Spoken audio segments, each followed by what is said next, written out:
We would also like to thank USAID, whose support is provided as part of the Ukraine Responsible and Accountable Politics program, co-implemented by NDI and IRI.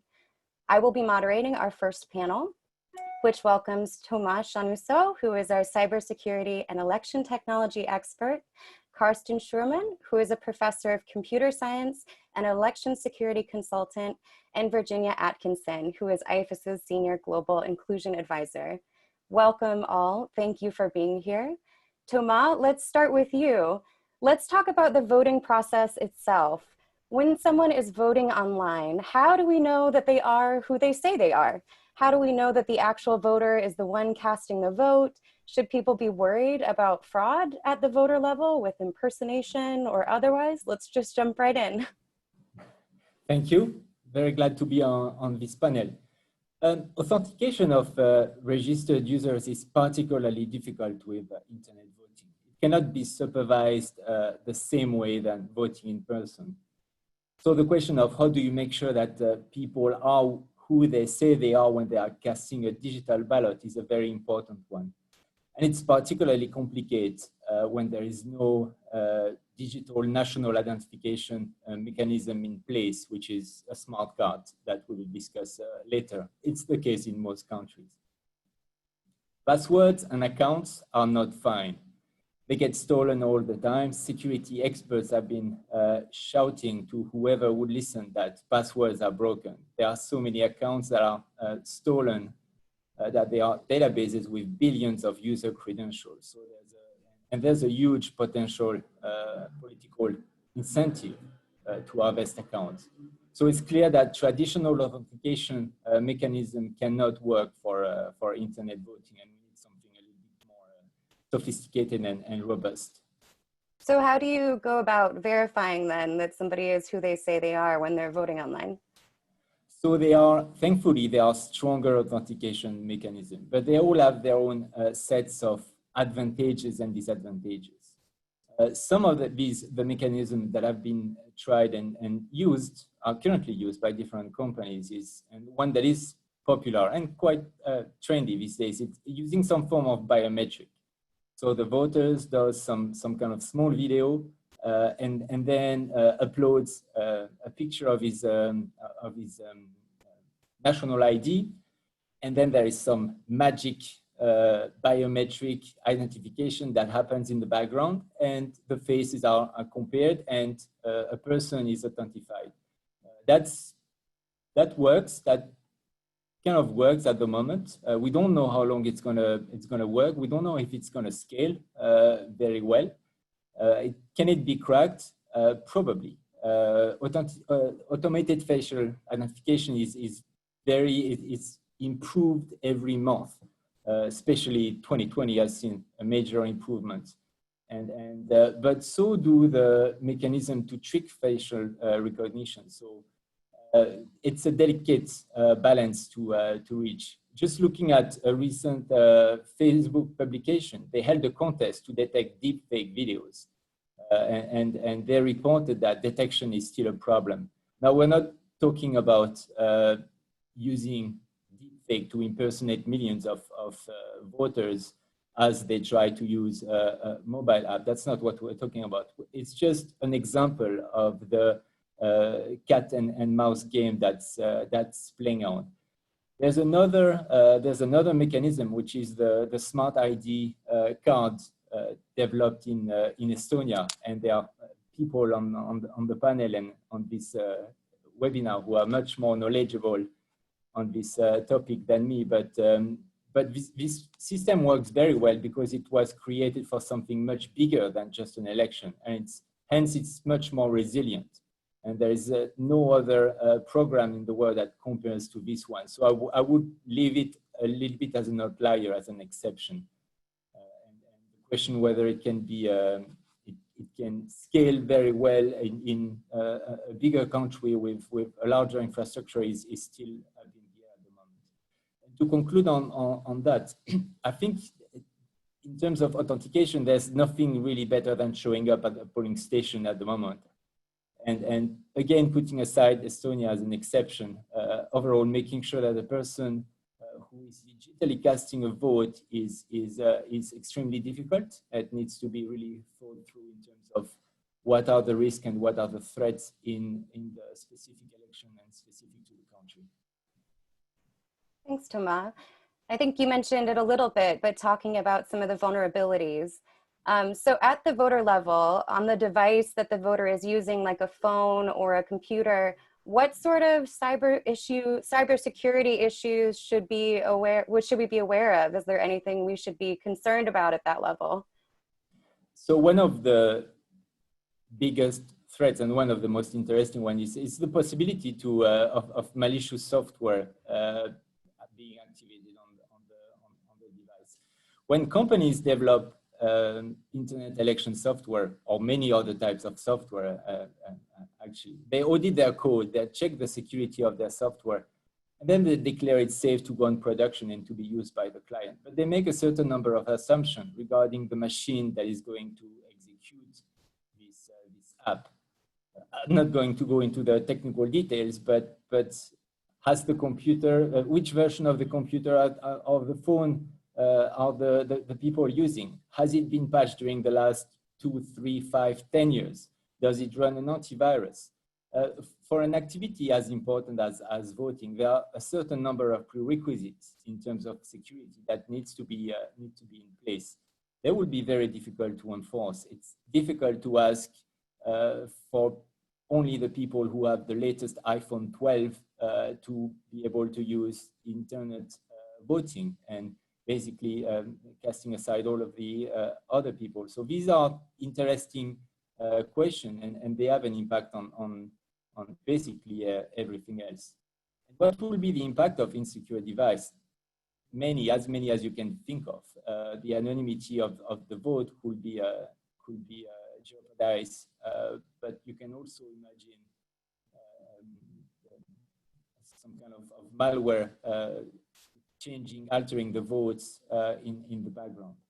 I would say mobile is particularly interesting because although mobile malware are not new, it's really increasing dramatically over the last couple of years, and they come in many types and shapes. Ones that are looking for financial profits, banking and banking malware, but also APT-style spying tools that will be targeting specific people or even specific population. And although none of them have been targeting specifically an election, it's a possibility, it's an eventuality. And when you have large disparities from one region to another as well, with regards to how much malware is installed on mobile phones or on computer, it also comes with a set of new challenges. For example, in Asia, you have a lot of spywares and malwares that are installed, that are pre-installed on a phone when you buy them. So executing the software and voting from the device, it's difficult to ensure it is safe if you don't know whether the equipment on which it's running is actually safe. And I'm not talking, and I won't be getting into details of sophisticated attack, but that will be also a possibility, cloning the devices remotely and be able to do all kinds of more sophisticated attack that wouldn't scale, that would probably be detected, but very often being detected is actually one of the points when the objective is to decredibilize the election process. You can also think of attacks that are somewhat related to device security, but go a little bit beyond. Another form of disruption will be a targeted denial of service. Now, the whole country will be a challenge, but if you're specifically targeting a few population and a few constituencies where you know this could mean trouble politically, then that's an additional advantage. So here to conclude on this point is that we know the internet is a messy place.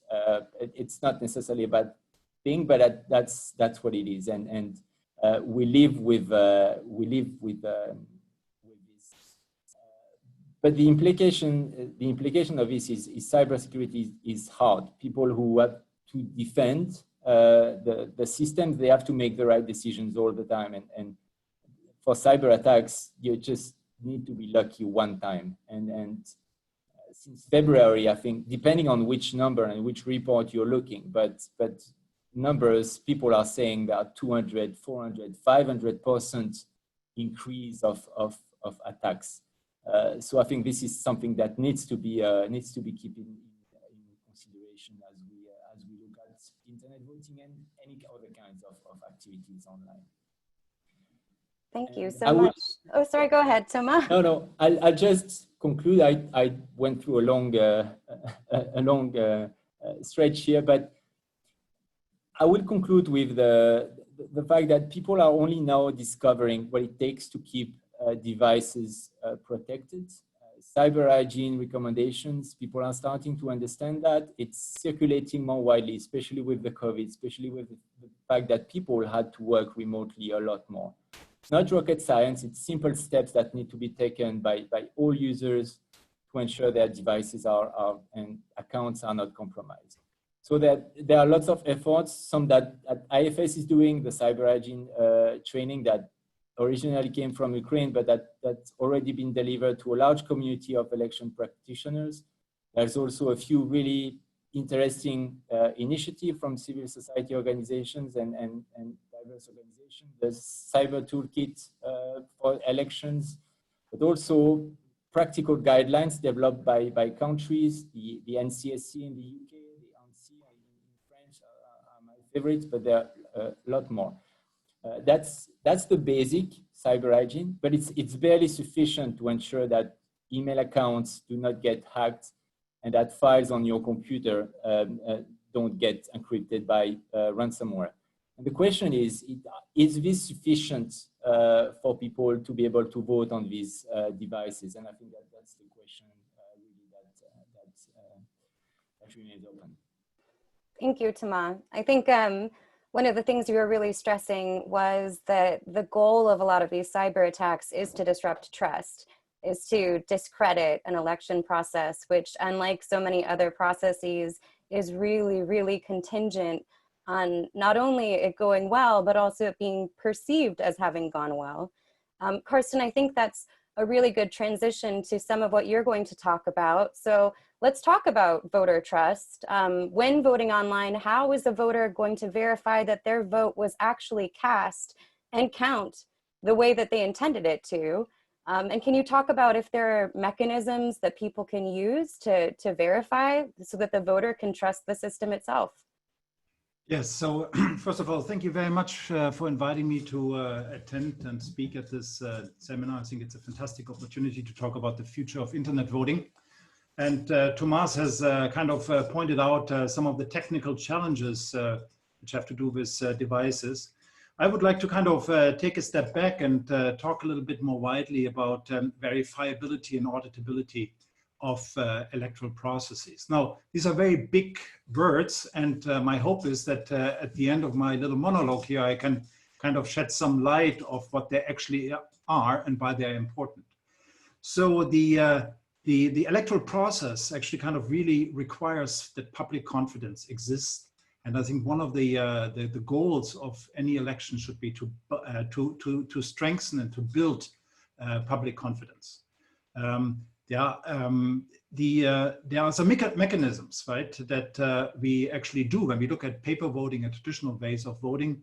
That is like, how do we kind of convince ourselves that actually the votes are right? And paper votes are a very nice example. And what we actually see is that there's a notion of evidence, and verifiability actually just means that the process actually produces evidence that other people can check later.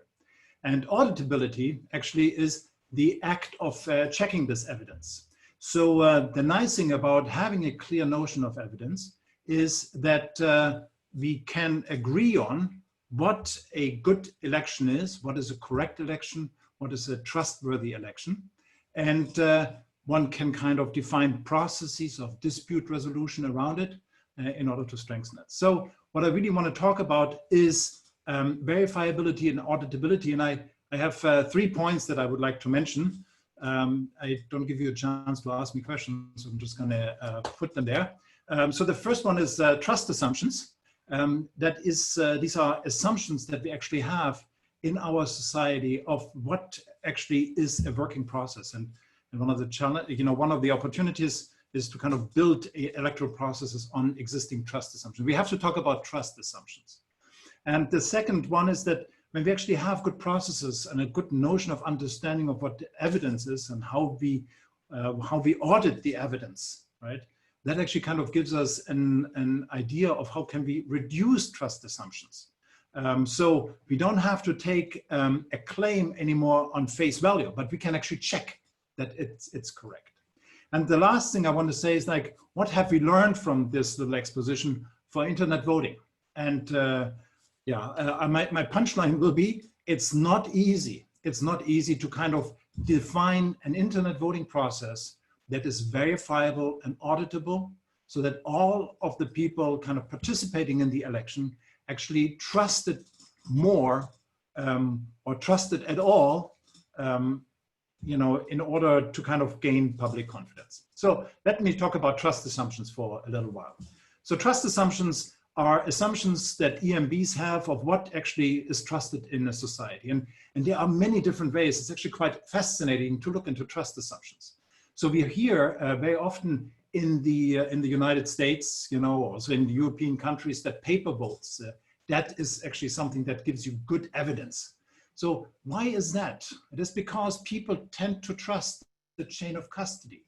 They tend to trust that the ballots are securely stored between the time when they're created or voted on and the time they are counted and audited or recounted or whatever. So this is a very fundamental trust assumption of US and American elections and European elections. When you go to developing countries, post-conflict countries, some in Africa, the notion of that paper is actually a secure way of storing anything is completely ridiculous. There, the moment paper leaves a polling place, people don't trust it anymore. And so, you can already see that when you kind of design a process and you want to understand, you have to understand what are the assumptions on which trust is based, because this is the basis on which you kind of believe, on which you build a trustworthy electoral process. Just another side remark is like in some countries, the people, the population, society trust the EMB. So for example, in Denmark, the EMB is actually not its own body. It is part of the Ministry of the Interior. And in other places, there is no trust in the EMB. Some people have a positive access. Some countries give a positive access to the election results. The other one more negative. That all it has to do with trust assumptions. Now, once we understand it, what does verifiability and auditability actually mean? So if you have paper ballots, so in the United States, many of these paper ballots are actually interpreted electronically. That is in part because these ballots are very complicated. They have many different races, and it would make it really, really difficult to kind of count them in any other way. And so now at the end, you have an electronic representations, the first step towards an electronic voting system, and paper evidence. So what could you do with this? It's verifiable because if you have paper, you can actually check it. If you have a DRE, a direct recording electronics voting machine that does not give you paper evidence, you actually have to trust it. So this is what I meant with the evidence and audit actually kind of reduce the trust assumptions, because once we audit something, we don't have to trust it anymore. We have evidence that we have checked and that we believe in. In Denmark, there are, when we go vote, everyone gets a card, a voter card in the mail, and you have to hand in the voter card and to exchange it for a ballot. So these voter cards are actually used as part of the evidence trail because they're being counted and recounted just to kind of make sure that the ballots cast in a particular precinct corresponds to the votes given out. And then I would like to kind of make just maybe a little bit of a remote example is voter registration databases, biometric voter registers. They are databases. We have to trust that very often there is no evidence in it. And it was actually in Kenya in 2017, that it turns out there were nearly more people in the voter register than there were people in the population. So they knew they had to kind of tidy it up, and there must be ways to audit and to kind of create it. So here the database itself is the evidence. But, you know, I still, after it has been tidied up by KPMG, it is still, you know, many people still didn't trust it. So trust is everywhere. It starts with voter registry. It's not just about internet voting, it's about the whole process. So let me finish with the lessons learned for internet voting. Okay, so the first thing I would like to kind of, you know, after many years of being election observers and having worked with elections, so the first and most important thing is to understand what evidence is. What evidence is being produced? And we talk back to Thomas's example with these mobile phones and malware.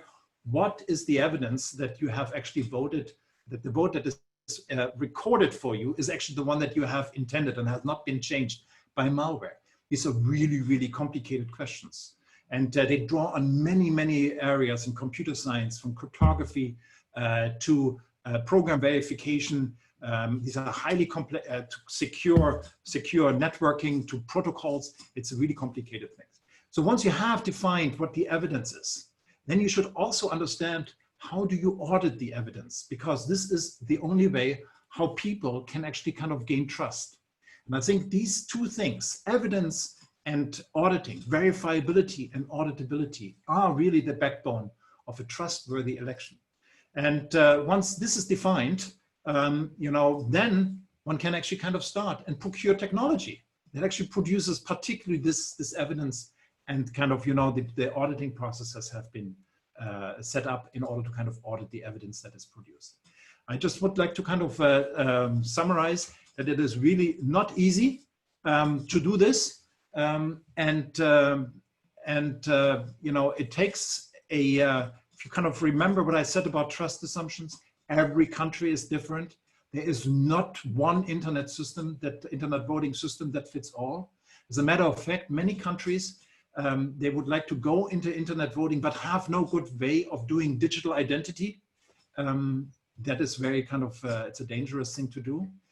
When you look at the example of Estonia, since 2000, since the end of 1995 even, they actually started developing an ID infrastructure. And, you know, trust was actually based on this ID infrastructure. So the trust assumption in Estonia is completely different than it is, for example, in countries that do not have a ID infrastructure as they have, for example, in the United States. So everything is different, and one has to kind of look at it with a magnifying glass of what are the particular requirements, what are the particular trust assumptions to design what evidence is and what the auditing procedures ought to be before one should embark on this adventure of internet voting. Thank you. Thank you so much, Carsten. I think you made some really interesting points about country context, about how people trust systems differently and what they need to trust a system, and then tying that into how internet voting changes the evidence that you're able to gather as an election manager, and how that can impact levels of trust within a country, particularly if, for example, there's a dispute. Virginia, I think it's good to also talk about the inclusion of the process. So we've talked a lot about the security and the trust, but also, is this a really good thing in terms of inclusion? When voting online, is this a good thing, for example, for people with disabilities? Yes, broadly speaking, disability rights advocates from around the world have been advocating for online voting for years. It means people with disabilities don't have to navigate often inaccessible public transportation, wait in a queue, worry about the inaccessibility of the polling station once they get there, and also perhaps concerns around poll workers who might question their right to vote or why they're even there. So online voting helps mitigate all of these concerns. There's also benefits around independence and privacy.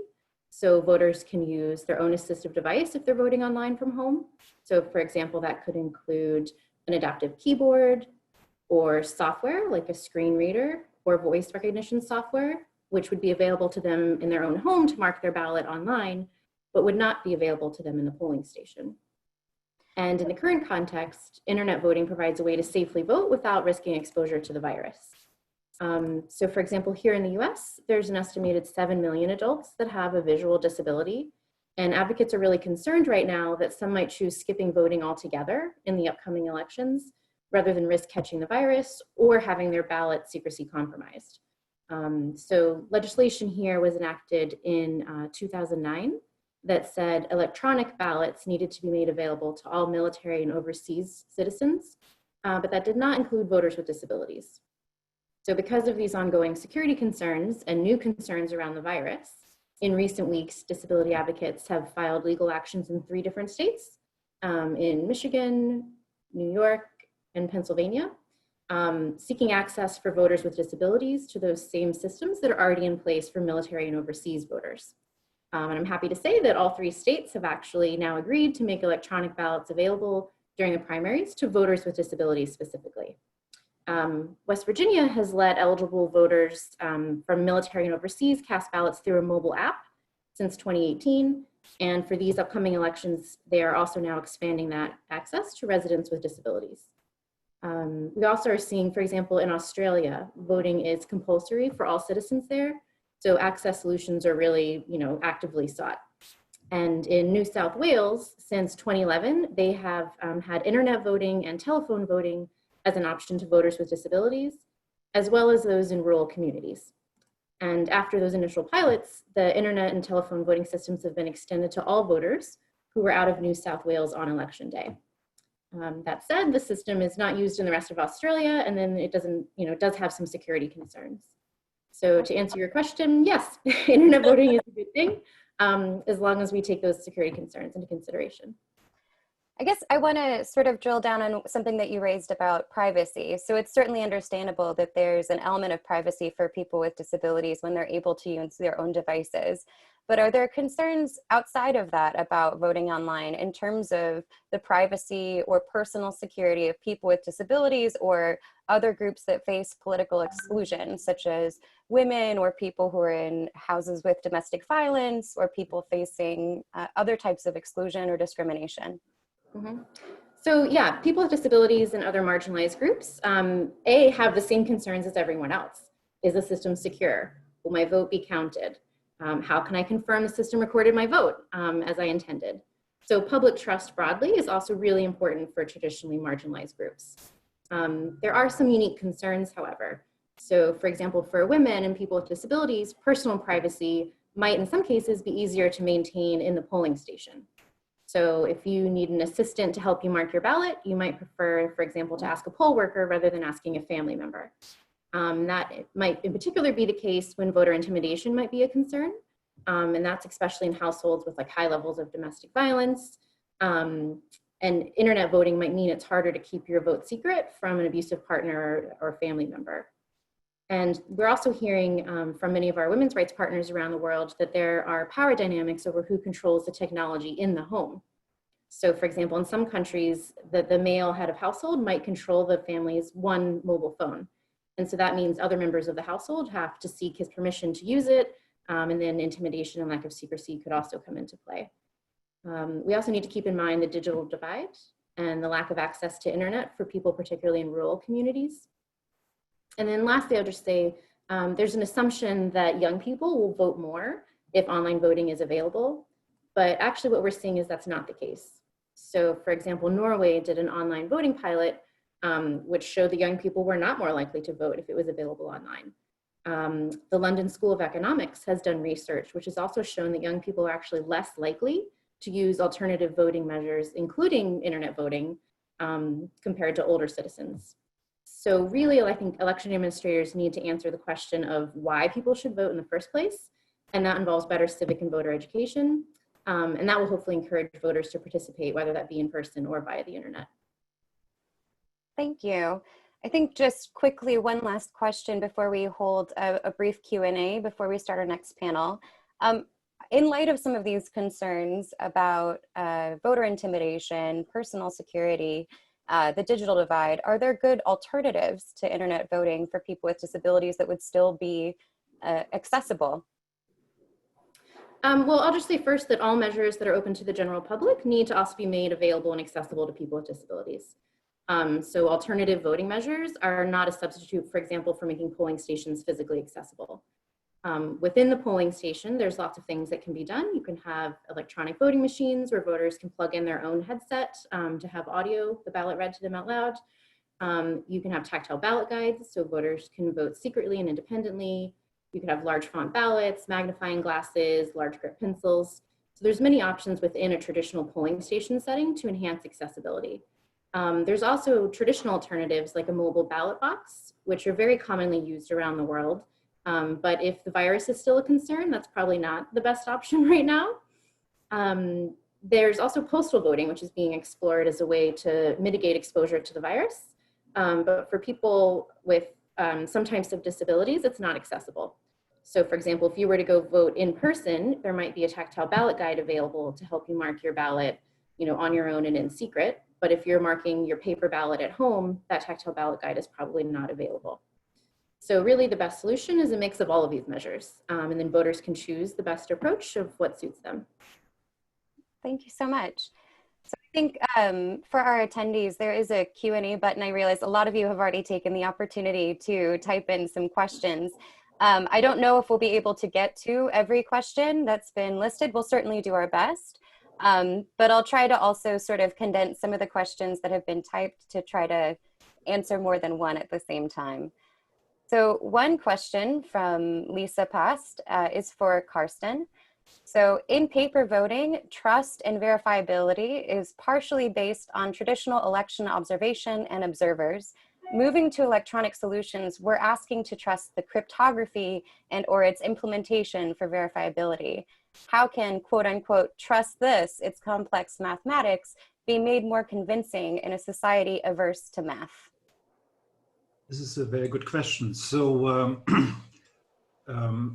of course, election observation will kind of have to change and be adapted slightly to kind of work with the evidence that is being produced by those machines. We haven't actually talked about the evidence for internet voting as it's being produced in some countries, for example, Estonia, which is complicated maths, as Lisa pointed out, with zero knowledge proofs and so on. So what I think at the moment, what actually happens in those countries, there are two ways to verify a vote. So the first step is individual verifiability, where the voter can actually check if the ballot as it was recorded captures the intent of the vote. And the second part is all of the rest of the shuffling of the vote, of kind of trying to, like shuffling the ballot box cryptographically, which kind of produces zero knowledge proofs. So there, the trust and the checking is actually delegated to experts. That is a way how to do this with that particular system that is being used in Estonia. It is not clear if all electronic voting systems or internet voting systems have to follow the same kind of outline. I think there are different ones. So it is, it's difficult to answer. Something will have to change. And one has to kind of agree before one starts on the internet voting project, if evidence, the cryptographic evidence is actually compatible with the society one lives in. And if it is not compatible and if it's not accepted, one should maybe rethink, first of all, the way how the notion of evidence that one has to find, or if one should do it at all. Thank you. We have a question for Toma. You talked about the identification mechanisms, including the possibility of using biometric technologies or smart cards, probably with an underlying biometric verification mechanism. The question is, who will be responsible for issuance and management of the identification mechanisms? Do you think it's practical or advisable for EMBs to take that responsibility? I think it varies widely from one country to another, and it really depends on the infrastructure that is already in place, the government responsibility in terms of issuing identification papers, and it depends on people's trust in the EMB to be able to manage these kind of things. I don't think there is an answer for all countries, and really there are there are all of these factors to take into consideration. Is it practical and advisable? Again, in some places, they would probably maybe be the only entity that could take on this responsibility. But in some countries, it might be a burden that they cannot afford. So yeah, I don't have a yes or no answer for that. I think it varies a lot depending on the country you're looking at. I think this is for both Carsten and Thomas. We've had a couple people ask about whether or not you can really guarantee anonymity when you're conducting online voting. So pretty much, can you trace back to a voter their actual vote? It depends. Thomas, do you want to go first? Okay, so thank you very much for this question. So it is a very good question. Everything in cryptography works with certain assumptions. It's the assumptions of hardness. It's the assumption of the distribution of cryptographic keys. It is the assumption of all different kind of things. If one accepts all of those assumptions as valid, one can kind of get reasonable anonymity guarantees. But one of the assumptions is, and one has to decide if one wants to live with them. So one of the assumptions is many of these techniques, they're based on RSA or Algamal encryption, and those key sizes are being used, they're all going to be broken in 30 years. So if one has reconstructed the election key, and one has kept a copy of the original database of the internet votes that has identifying information stored with it, then most likely, pretty likely, one will be able to kind of break it. If you assume that the EMB destroys all evidence as they're supposed to, then they will not be able to do it. So it is a question about the assumptions, the trust assumptions, and it's about the cryptographic assumptions. But you know, when with the right assumptions, one can kind of get very far with protecting identity. Thank you. Thomas, do you have anything to add? No, not really. But I think the confidentiality and the anonymity of the votes are not compromised in many of the current implementation of internet voting. I think it's a concern that does exist, and it's not just thrown out the window because it's internet voting. They involve complex mathematical concepts, and as Carsten was saying, at some point they will be broken. So there are lots of things to think about in the future, but they do exist at the moment. So I think these are not they exist and they are in place. Great, thank you. I think we have a question for Virginia, and also just a clarification comment as well. So there's one question that asks, are there any consideration for people with disabilities who have bullying in the home by family members to vote? And then also a clarification asking about if young voters are less likely to use alternative voting measures, or if they're just less likely to vote at all. And looking at the Norway study, I think it would be that that young people need to be encouraged to vote. It's introducing internet voting isn't going to make young people vote. They need to know why they should show up to cast a ballot. But Virginia, over to you. Yep, exactly. I mean, I couldn't said it better myself. I think the issue for the question about young voters is really one related to civic and voter education. We can't just assume because you can vote on your mobile phone that suddenly young people are going to be like, oh, yes, now I'll vote. Really, the focus still needs to be on civic and voter education and better governance, quite frankly, so that young voters and all voters see the link between when they vote and the impact that has in their communities. For the question related to considerations for people with disabilities who have bullying in the home, something that IFES has done in a few countries around the world is sensitization campaigns targeting the general public, saying that everyone has the right to vote, everybody's voice is equal, and these are targeting sort of broadly the general public. Something else that I think is helpful for that is also making sure there are multiple different solutions. So the only solution isn't for someone with a disability to have to go vote in person. Maybe they can have a mobile ballot box, or they could have a postal voting. And that way the person can choose whichever method might be best suited for them. Great, thanks. And I think we have time for one more question, and it's a question that we've gotten from quite a few participants. So this is posed to the panel, so anyone please feel free to jump in. But they're asking about, in online voting, what's the role of observers for a parallel vote tabulation? I think this goes to assumptions about trust and evidence and how we safeguard paper ballots. So what does the panel think that in online voting, the role of observers or parallel vote tabulation systems would be? Carsten? Okay. So I think what the role of the observer has to be is to kind of make sure that the evidence is being created according to the rules that are laid out in the legislation or in other documents. So it's a really good question, and I think there's no clear answer to it at current stage. I think you can observe, many internet voting systems have internet vote decryption ceremonies, and then the observers attend these ceremonies and try to follow that everything has been working and proceeding as planned. Another thing an observer could do is when the auditing process actually kind of kicks in and a third-party auditor is following the steps. I mean, it's easy to say, yes, everything worked fine, but they actually have to do the work, following the work. An international observation mission could look at the source code of the internet voting system and see how is it implemented.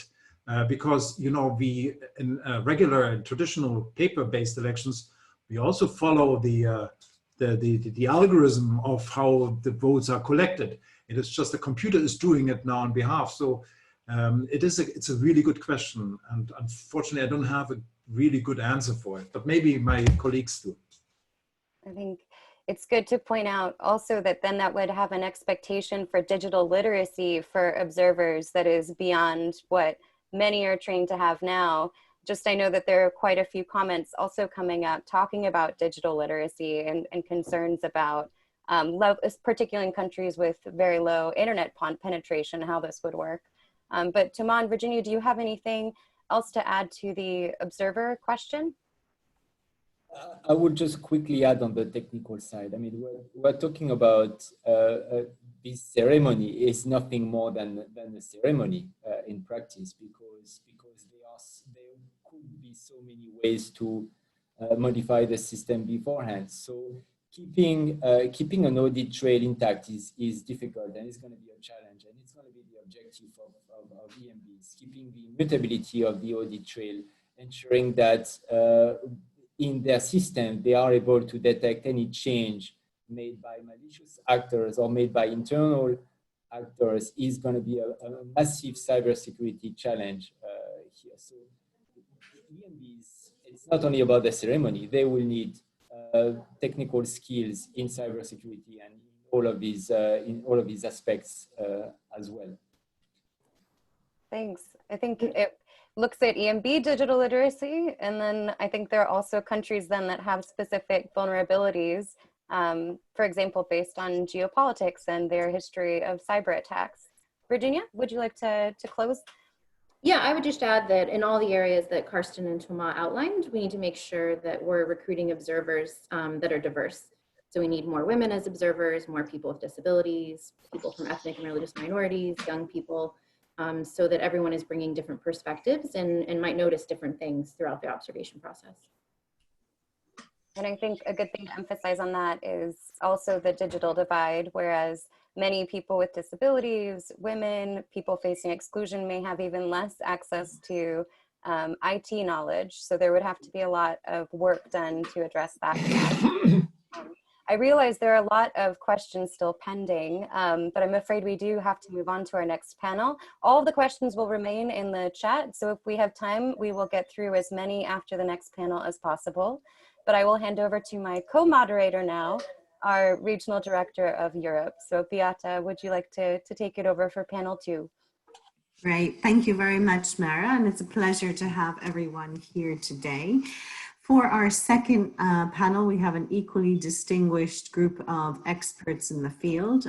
So first off, Professor Alex Halderman, who's director of the Center for Computer Science and Society at the University of Michigan in the United States. We also have Professor Robert Krimmer, who's from the Ragnar Nurkse Department of Innovation and Governance at Tallinn University of Technology in Estonia.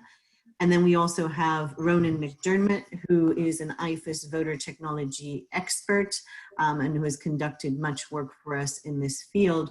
So why don't I kick off with a question to Professor Halderman, and looking at some of the recent elections, which I won't name, but the use of new voting systems in those and the questions that they've thrown up on the continuing challenges to the use of technology in elections. What do you think that this means for the field, and especially for the development of any voting schemes, which would also additionally layer voting in uncontrolled environments to some of the issues that are already noted? So over to you, to your thoughts on that. All right, thank you. And let me start by just thanking you and IFES and everyone who is here today to take part in these panels. This is an absolutely wonderful topic and couldn't be more timely. So I think that the most important thing to have happened in the election security space in the past decade has been the attacks on the United States in 2016, which in the lead up to the presidential election, which were a wake-up call for the entire elections and security communities. I've been working in election technology and studying vulnerabilities in election systems for I guess going on 20 years now.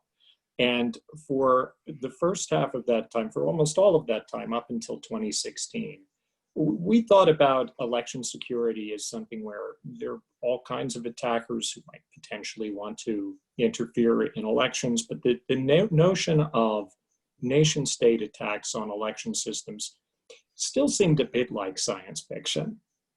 But 2016 changed that. We saw for the first time in a major American election context the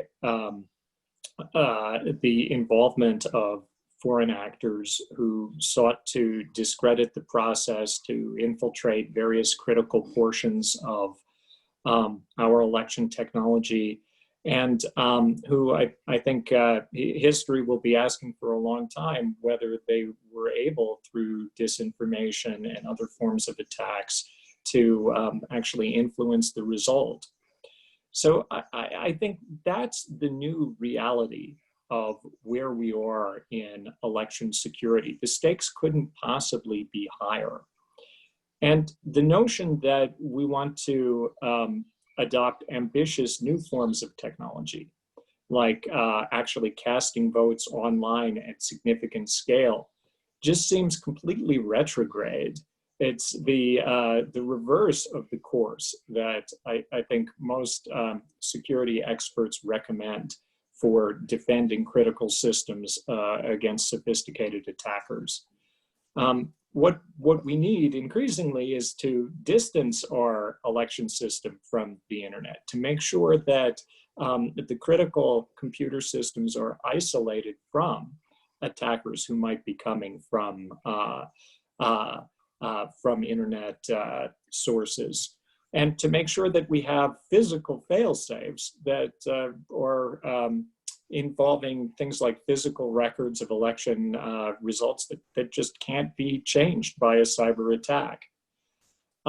So in the US, we're facing those challenges, and at the same time faced with the same challenges that the rest of the world is seeing from coronavirus, from a population that is increasingly mobile and increasingly in need of accessibility features. And I think that's the struggle of the current moment, is how do we make sure that our election system is as secure as it needs to be against increasingly sophisticated and hostile threats, yet at the same time making sure that it serves the needs of the public during these challenging times. Great. And Carsten earlier in his presentation talked about, the trust aspects. And with this foreign interference, it's also clear that some element of it is to undermine the trust in electoral processes in toto. And so with an advent of internet voting pilots, do you think that impacts the trust calculation for large sectors of the population? And what does that mean for further developments in this field? Oh, absolutely. It impacts trust. And I think it impacts trust disproportionately in that the public doesn't really understand often how small internet voting pilots are relative to the entire number of votes being cast in an election. If they're too small for a significant attack to actually affect election results, well, the real risk, the risk to integrity may be bounded. But the risk to trust, if people hear, well, now we're letting people cast votes on the internet, that could well be a factor that leads average citizens to conclude that the entire process is untrustworthy. But I think it also gets back to how do you design election systems that provide trust in the face of security problems, which I know is a question that Carsten in particular has studied at great length. But to me, the recipe comes down to designing your election system to create evidence of its correct functionality and of the integrity of the result, evidence that the public can scrutinize and that can convince reasonable skeptics that the outcome is correct. And traditionally, many election systems, especially election systems that involve internet voting, have not been constructed around this notion of evidence. They've been constructed around some notion that people can work in secret to build a system that is, at least to them, convincingly secure. But I don't think you can translate that easily into a system that the public can believe. Instead, you need a system that is based around positive, affirmative evidence of its integrity. Mm-hmm. And then maybe a few words on the aspects of uncontrolled environments. So in countries where there is large-scale social tension, issues of coercion, issues of malfeasance very often come into normal election processes. How would this be an impact in uncontrolled environments like the one that internet voting proposes? Oh, well, you're referring to the United States. Well, amongst others. We and many others, I know. Well,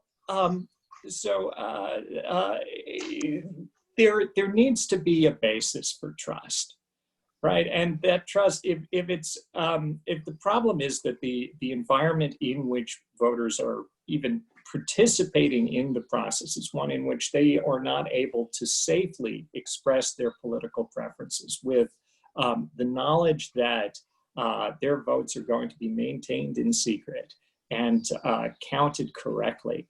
Well, of course, there's not going to be a strong basis for trust. To me, one of the big problems with internet voting is that the people who are advocating it are largely, I think, failing to serve the needs of the weakest members of society, people for whom even their life in the home or in the workplace is not safe. And there are many people who rely on the safety of a traditional polling place in order to be able to cast their ballot in secret and know that they can express themselves however they want. And when we denormalize that, when we start making it so it's perfectly normal to participate from a mobile phone, we're forgetting about the people for whom that environment is not a safe one, who are going to be coerced, who are going to be influenced into voting a way that's against their conscience. Thank you. Thank you for your thoughts on that. My next question is to Professor Krimmer. And looking at the current COVID pandemic environment and the questions that it's thrown up in terms of whether we could avoid the health risks by looking at internet voting as a viable scheme, what are your thoughts on this from your side? Yeah, so thanks, Beata. Thanks, everyone, for having me.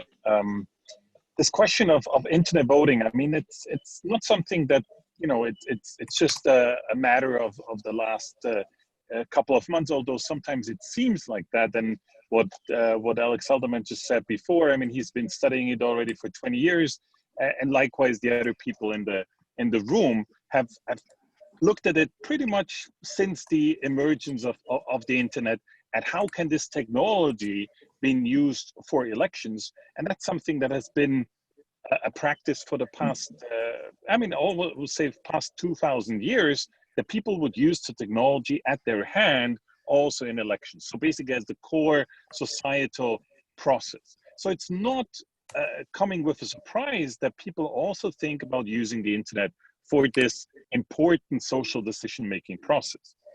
However, using technology in that is something, and in that process is something that really makes it a bit difficult, right? We all know that information technology, essentially it's something very hard to grasp, something that is very difficult to understand. So essentially it's reducing the complexity, or let's put it the other way around, it actually increases the complexity for the individual to understand the elections, and it requires this trust that also Carsten mentioned earlier on. Trust meaning it is beyond the control of the individual to actually come to a verification of the results. That said, with COVID now, we're basically having a catalyst for the topic that really increased the importance of discussing how can we support voters in their security and safety during the act of voting, and so that they do not contract the virus.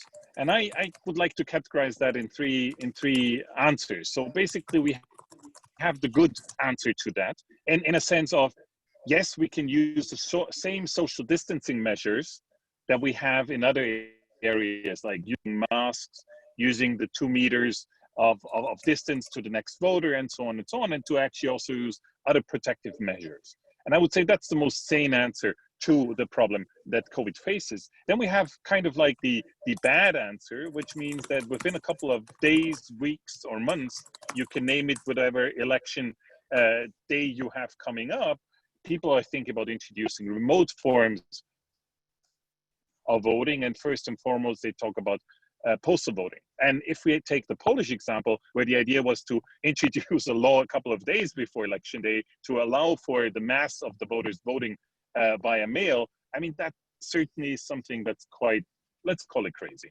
Yeah, I mean, it's a very complex process. It's something that most likely is also even the most costly voting channel that you have available. And then I would say the third option that you have is really the ugly one. It is trying to introduce internet voting on a short time scale. What internet voting should be clear, or what should be clear now to all the participants in the call, that internet voting is essentially something very complicated, if not even something that's very challenging to accomplish. So you need to, on the one hand side, prepare the voters, you need to prepare the election management body.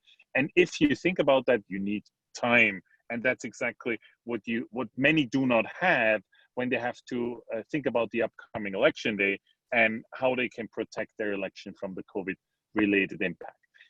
So being in Estonia, obviously, you also have that kind of responsibility to talk about that topic, because Estonia is the only country in the world that has so far achieved to have a stable voting process with all its shortcomings that we can talk about. But still, it's the only country that is doing it so far. And it has certain special contextual environment that made this possible, but it's not something that can easily be copied. Thank you very much for that. And I think, as you mentioned, the context is crucial. Thomas also mentioned that in his presentation. But in terms of cost of election, many voices also look at the comprehensive manner in which we organize elections in person and purport that internet voting could be less costly. You've researched this question in detail. Do you feel that this is an adequate representation looking at not only the short-term costs, but also the medium and long-term costs that such schemes propose? So, I mean, this idea of changing the traditional voting channel, I mean, that comes because of a reason. Yeah, the reason is that to some extent we have a decreasing voter turnout. That decrease in the voter turnout comes not just because people have less interest. Certainly it is one of them, but you know, there are people that want to participate. So to some extent there is an understanding that in order to keep the people voting, you need to make it more convenient. You need to have a service idea. And so countries come up with plenty of ideas, either on a time dimension to allow to vote earlier than election day, or they think about the different places that they can enable voting from. Think about voting in supermarkets, voting in all kinds of government buildings, and that is then probably the most convenient option to vote from home. Yeah, and in order to enable that, you really also need to think about internet voting or postal voting. And so having those different, or this plentitude of voting channels, that's what we were looking at for our research project to see, like, how does it impact costs? We did not look at the total cost of an election. We only looked at where do voting channels differentiate. So basically we started at the point when you would send out material for postal voting, or you would send out material for internet voting. You would start preparing the internet voting channel. And what we have actually found out is that while postal voting is very much sensitive to the number of people using it, so that basically the costs are actually growing quite linearly. The more that use the internet, the postal voting, the higher the costs will be. For internet voting, it's pretty stable. So I mean, you have pretty fixed costs for developing the system, for running the system, regardless of how many use it. So in a setting like Estonia, where you actually have between a third and half of the voters using internet voting, we can say that internet voting actually is cheaper than traditional forms of voting. So up to between 50%, up to 50% cheaper than traditional voting by paper. But that really is in a condition that so many people would use that channel. If you have a traditional participation of people that could not go to the polling station, let's assume some 10 to 20%, then internet voting is absolutely more expensive.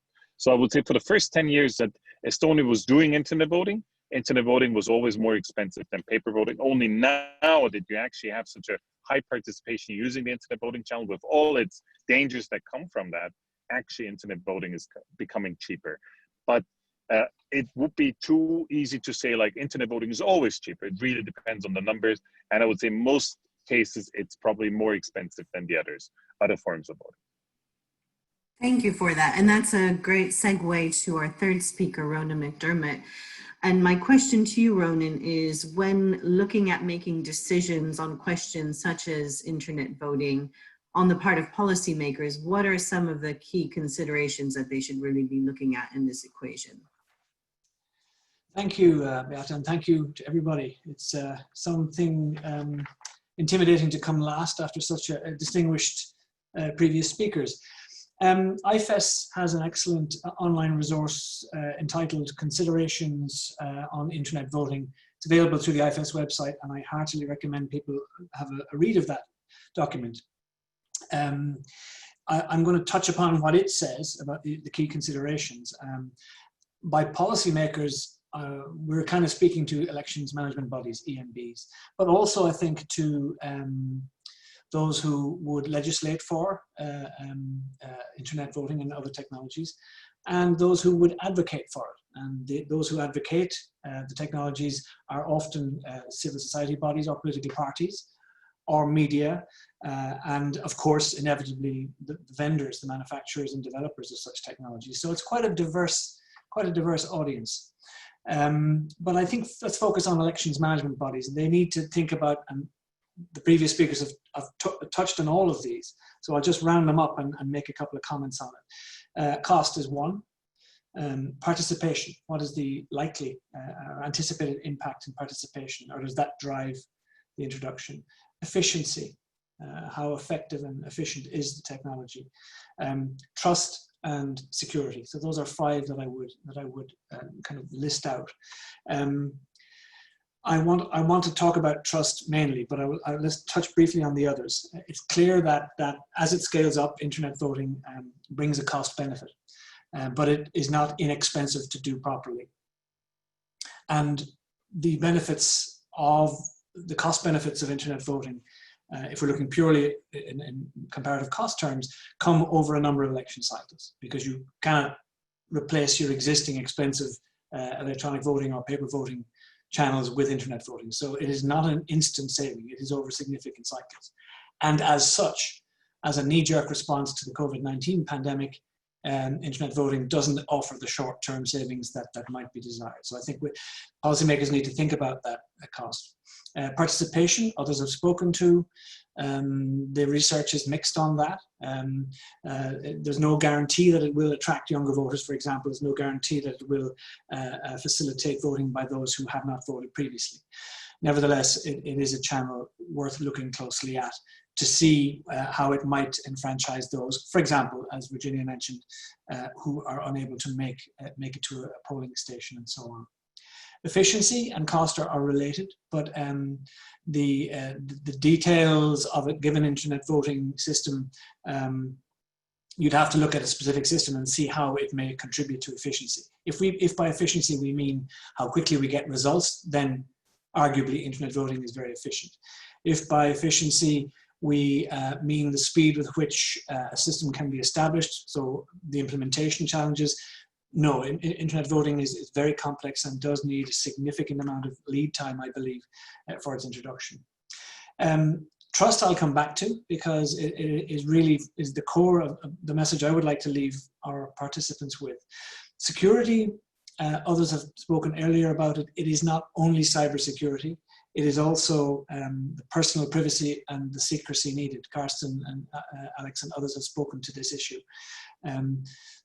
There is a tendency for policymakers to think that if we solve the not trivial cybersecurity challenges, then we've dealt with security. It's not only about cybersecurity. Cybersecurity is, and solving that and making any systems we put into elections processes, be it results management systems, be it electronic voting systems, voter registration systems, making them secure against cyber attacks is a prerequisite. If you can't do that, then you shouldn't do it at all. Thereafter, electronic voting and internet voting in particular have this additional and very significant security challenge, which is the secrecy and the authentication. So those are very real challenges for security. But I want to come back to trust, because, and I really want to use another word here, and it is truth. It is said that the first duty of an elections management body is to convince the losers that they lost. And I want to just very briefly talk about 3 countries, going back as far as 2016, when an election in the United States was won, and the unusual, perhaps unprecedented scenario there was that the winner called out the result as being fraud, as there was significant fraud in the election. I'm speaking, of course, of the US presidential elections.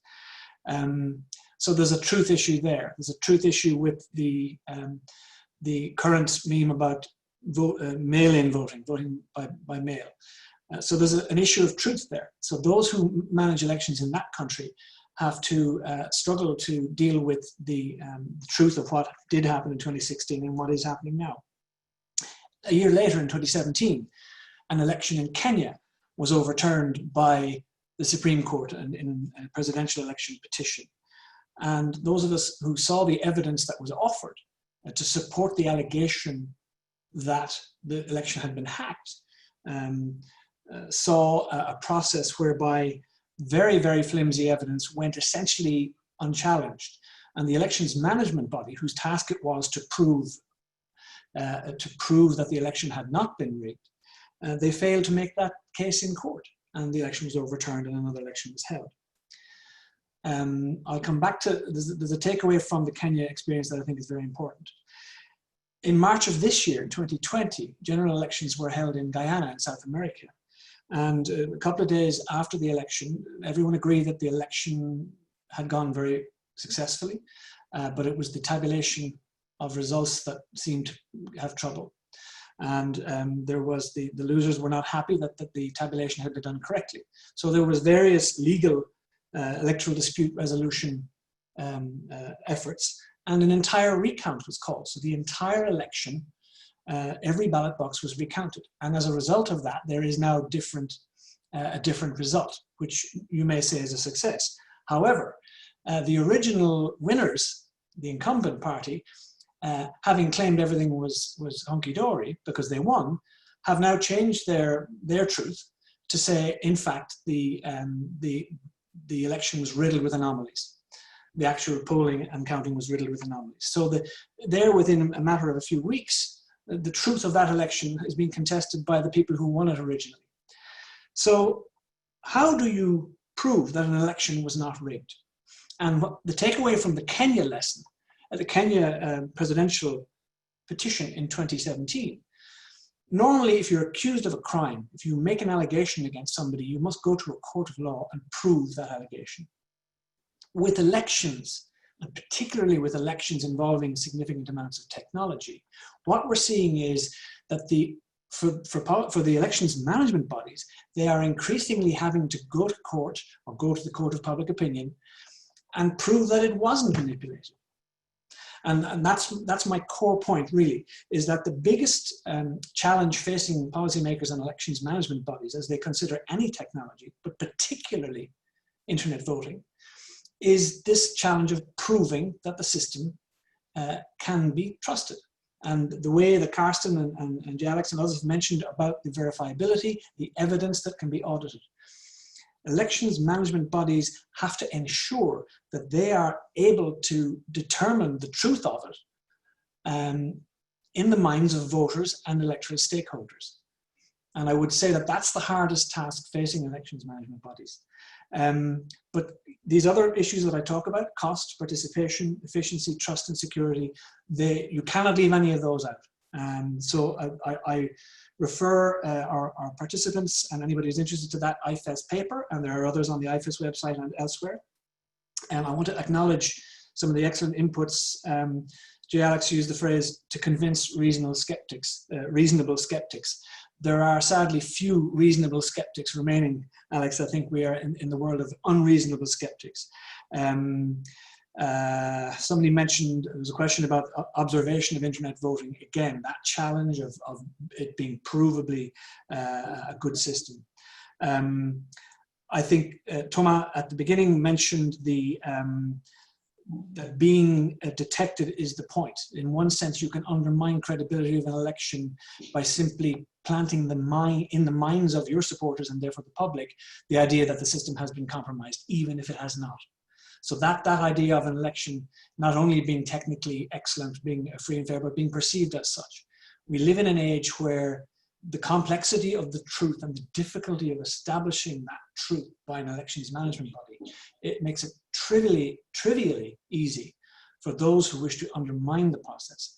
And for that reason, as many have said, we need to keep things simple and make it easier. It's never easy, but make it easier to prove that the election was free and fair, not harder to prove those things. I'll leave it there. I hope that answered your question, Beata. Yeah, I know that was very thoughtful, Ronan, and I think it raises a lot of important points. And going back to this trust issue that really in many of the countries that have experimented or piloted with this kind of technology, it very often does end up in the domain of sort of public adjudication rather than going through proper legal mechanisms, either because of lack of evidence or because of lack of legal procedure. And I think that's something that's really important to keep in mind as policymakers and countries decide whether or not to move forward with these kinds of schemes and pilots.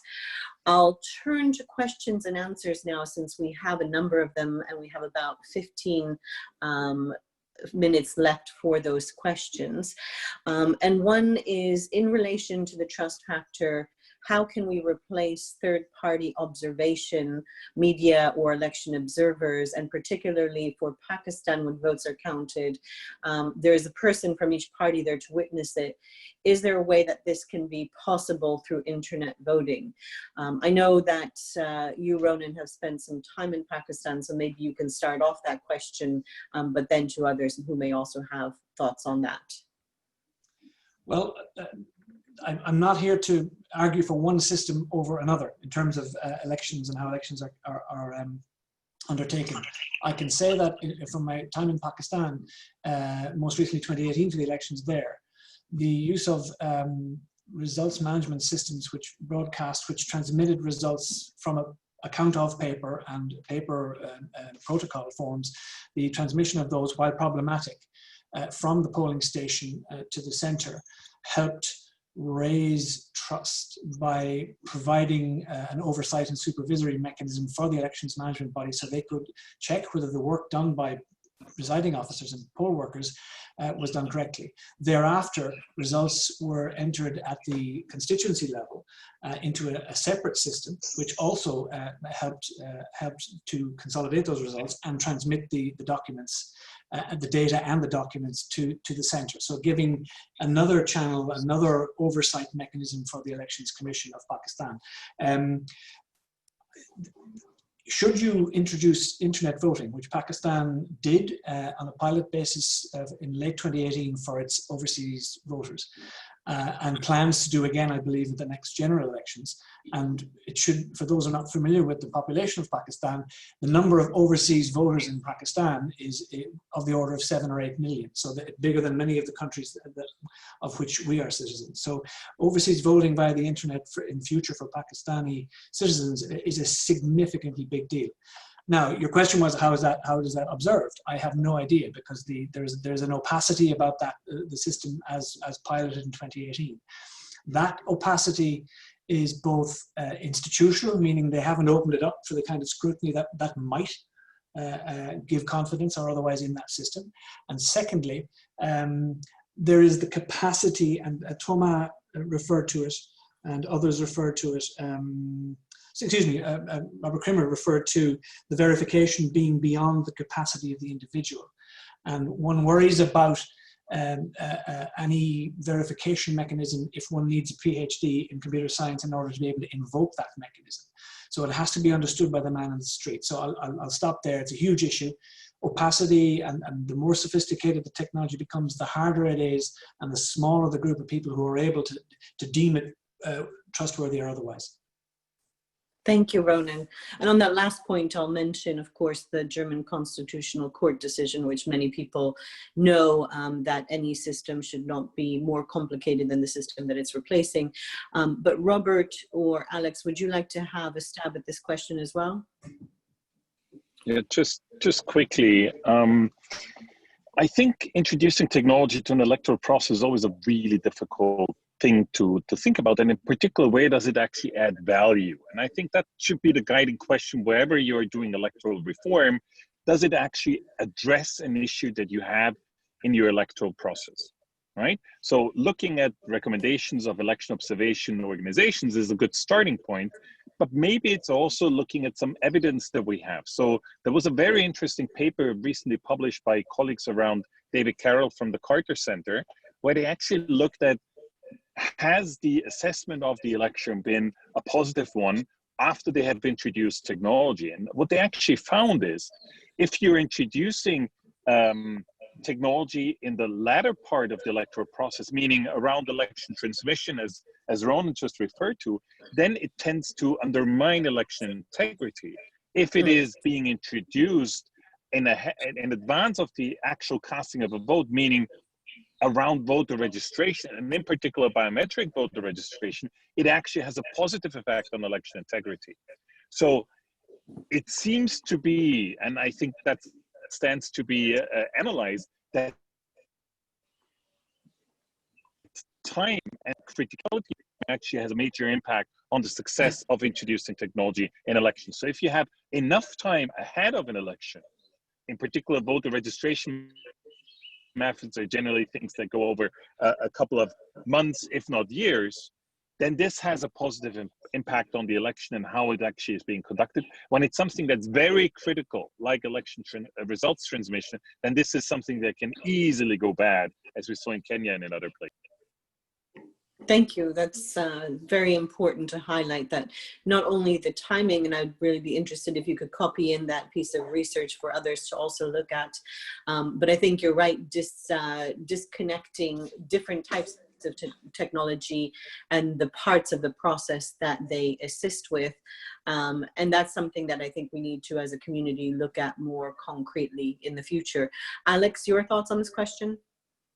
Yes, so let me give a concrete illustration of, I think the point that observability in internet voting systems is a more subtle question than we may often think. So last week I came out with a new research study that looks at an online voting system from a company called Democracy Live, which is the system that's currently being used in West Virginia and was used last week in the state of Delaware that I think Virginia on the last panel mentioned.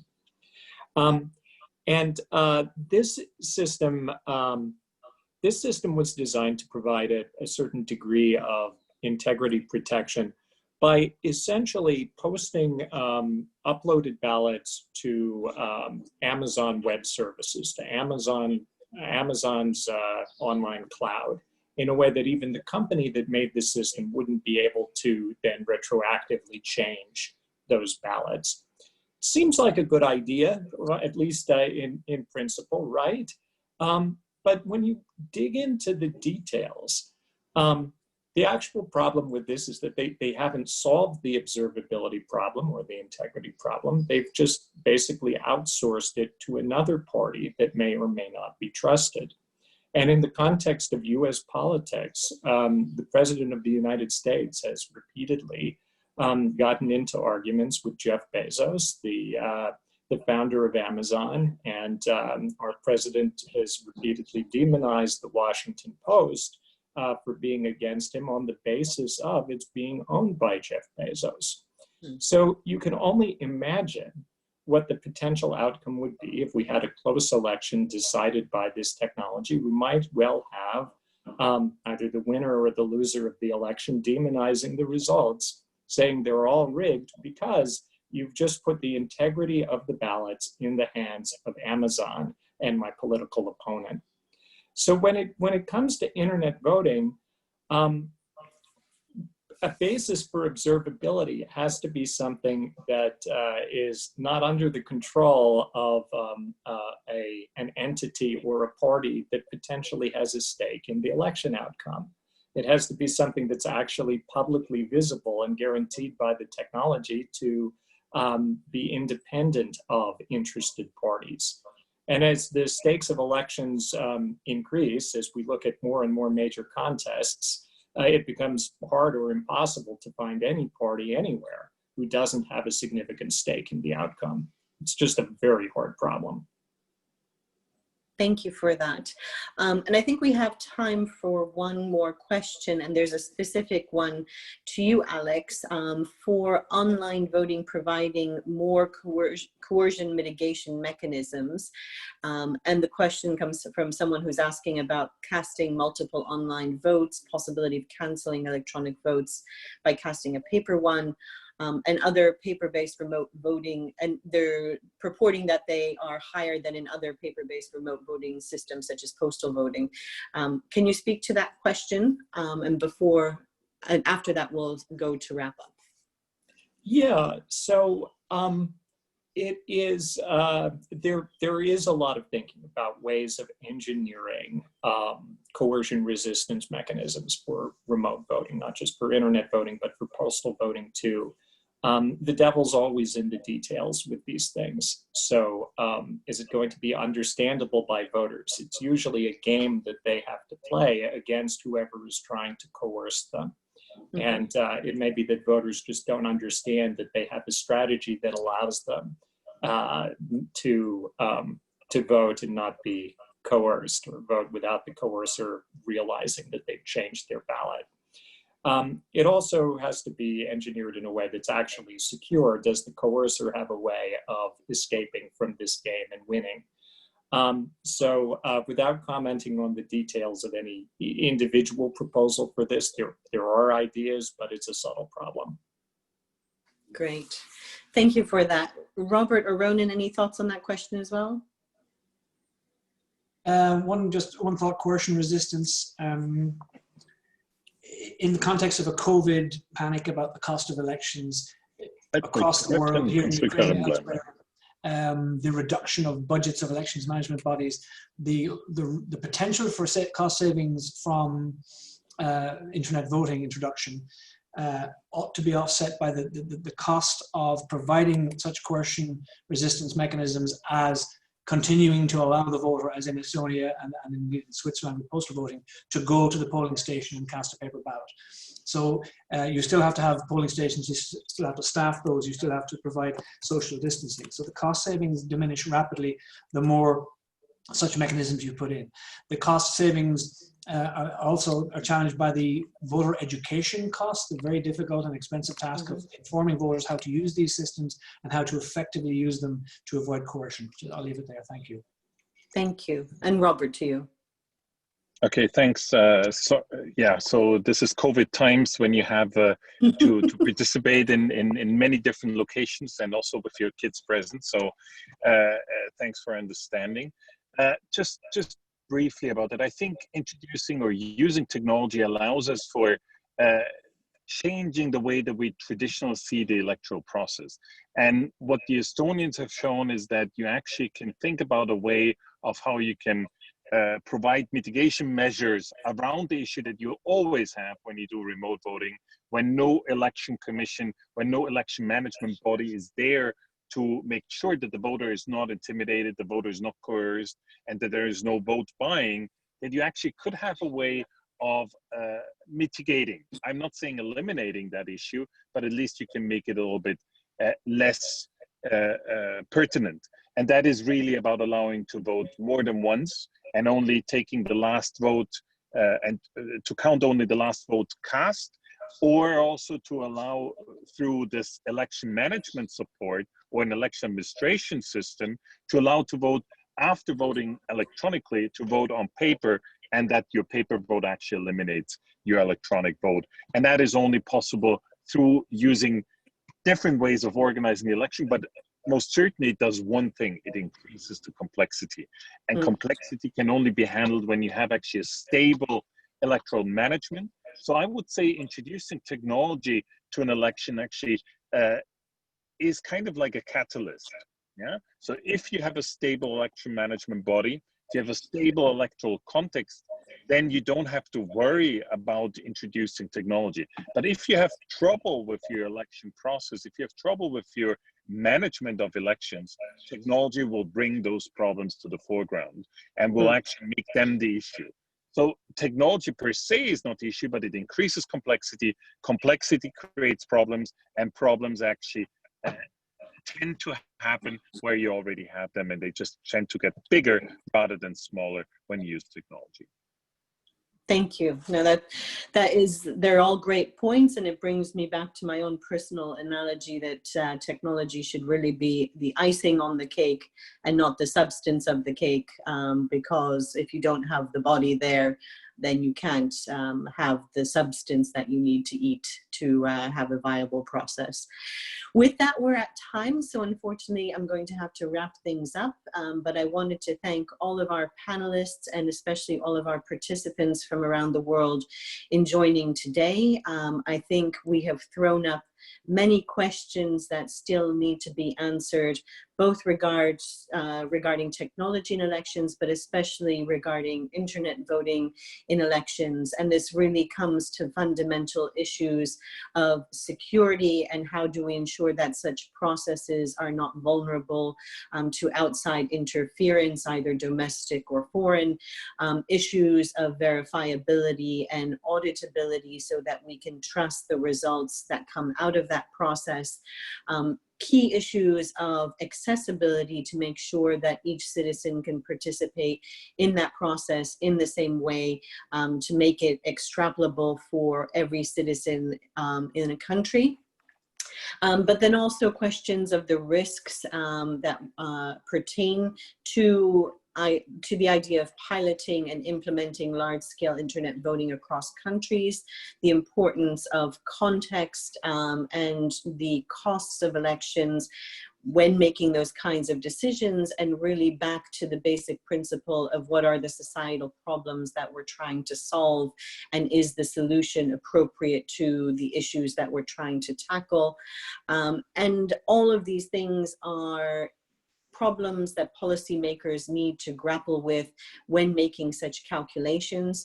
So really taking a step-by-step approach, looking at all of these key indicators of trust, security, accessibility, verifiability, and other issues that we've talked about today, in order to have a nuanced and contextualized approach that really goes to the heart of the problems that societies are trying to experience, or that societies are experiencing. And so I think this is a question that we won't be able to answer in any near part of the future, but we as IFES are very much committed to holding these kinds of events and bringing communities together in order to address these types of issues in a holistic fashion, and ultimately to result in elections that enjoy the trust of voters, the confidence of voters. And I think all of the panelists spoke to that issue, that if trust and confidence is fundamentally undermined, then we really lose the foundation stone of our democratic processes. And that's something that we should be focused on in any implementation that we're looking at within electoral processes. So thank you all. I appreciate your thoughts and comments, and I look forward to interacting with you again in the future. And thank you again to all the participants. We hope you found it interesting and thought-provoking, and we look forward to further such discussions for the future. All best wishes to everyone. Thank you. Thank you so much. Ciao. Thanks all. Thank you. Thank you. everyone. Thanks a lot. Thanks. Thank Thank you. you. Bye-bye.